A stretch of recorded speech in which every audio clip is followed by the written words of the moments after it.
Bum bum bum bum bum bum bum bum bum bum bum bum. The Peter Dislike Show. Bum bum bum bum bum bum bum.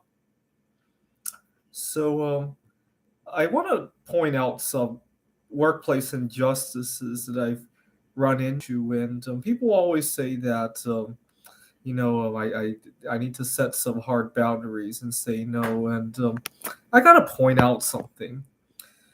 You're create the problem is that a lot of times I don't feel like I'm being asked for a favor. I feel like I'm being extorted for something.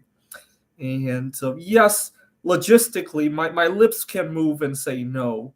What often is not the case is that I can say no without other consequences. Let me give you an example. Let me give you an analogy for you could always say no. How would you feel if one of your colleagues inappropriately asked you out on a date, right? You can say no to that as well, right? Would you respond by saying, "Oh, come on, you could always say no," right? A lot of times, these favors kind of behave like that.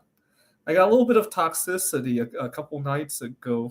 I was answering some students after class. I have office hours at a different time, but I was answering them after class. But I really wanted to go home because during the class, a notification had gone off that 100 pounds of bismuth that I had ordered had just arrived on my door, and I couldn't wait to go home and work on that.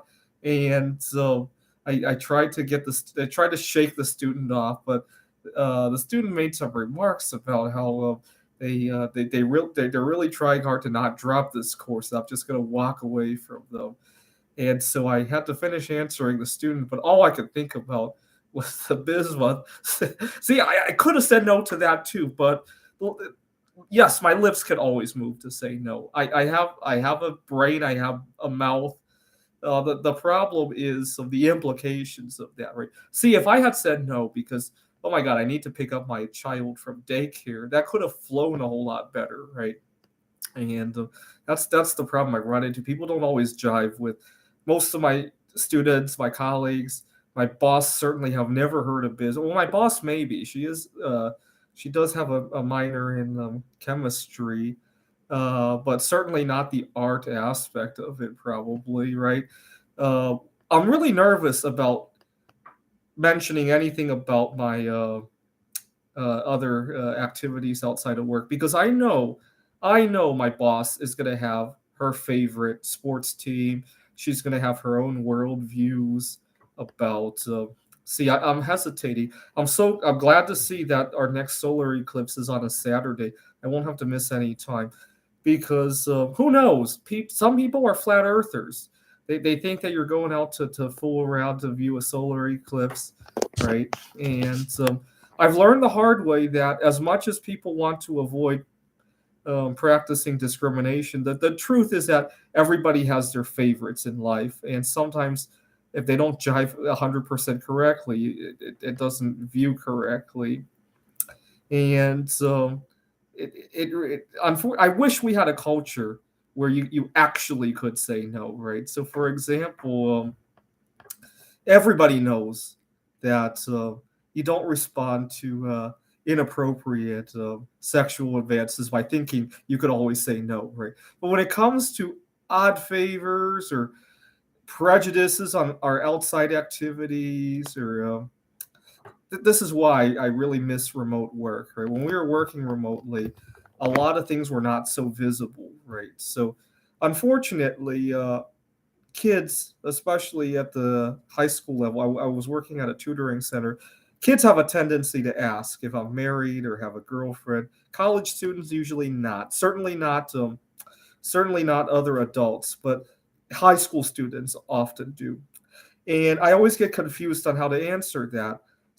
At first, I naively at first thought I could just educate everybody about solo sexuality. It did not go well. Let's put it that way. I also thought about trying to just redirect the question without answering it. That 50-50. Sometimes the students forget that they even asked it. Okay, we go on to our studies. Other types, it makes them even more insanely curious. So the idea that you could just say no to various things completely flies apart when you think about how you have to keep responding to these people, right? So, for example, here in Phoenix, we have a lot of panhandlers. I'm usually in my car.